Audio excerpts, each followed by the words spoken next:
whatever the style of martial arts or fighting is done, where self-defense is concerned, the attitude is just the same. You must have the intent to do harm behind your strikes.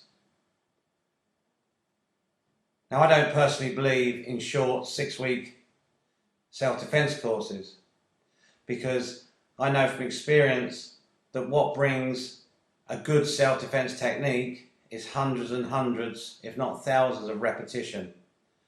With, say, someone throwing a right hook and you're doing a certain defense hundreds and thousands of times. This will cause you to react, and as Bruce Lee once said, I do not hit, it hits all by itself. An automatic reflex is what's needed in a lot of self-defense situations. Anyway, talking about the attitude, the intent to do harm. So we're going to cover now a basic knee attack and takedown. The attacking person has the right leg in front and they're going to throw a right hook. Defender has the left leg in front.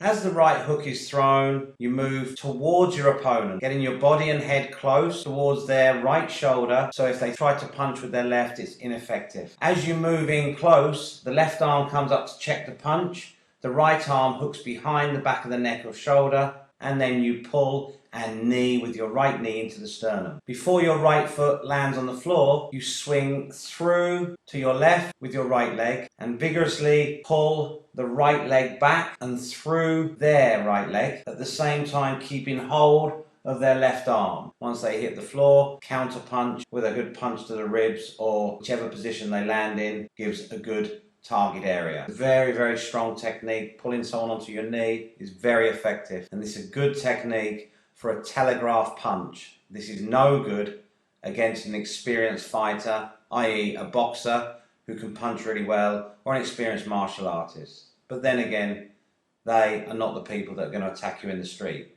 normally. Okay, now move on to the simultaneous block and punch. This is quite advanced, but here's a basic, quite a simple example. Attacker comes in with a right and left hook, just a wild punch. You're going to block with your left, counter with your right at the same time, and then block with your right and counter with your left. Notice in the video the body is rotating into the target, so as the punch comes in, the right side goes in. As the second punch comes in, the left side goes in. These techniques are really quite effective because the attacking person does not expect to get hit. They expect to be able to throw their next technique.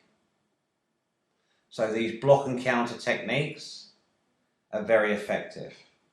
Some of the best blocks to the head are just simply lifting the arms up and covering with the forearm near the side of the head.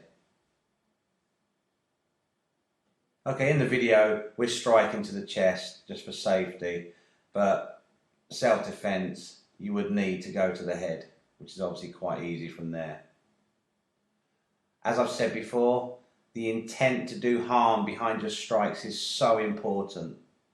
Your strikes must be vicious and accurate. This takes training, but repetition is the name of the game here.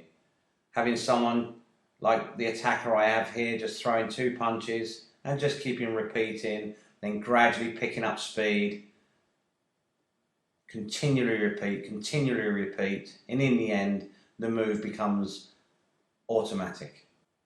Thank you for watching this quick video on a couple of self-defense techniques, and always remember, in the street, these attackers, these monsters, half the time or even most of the time, they do not care whether you live or die.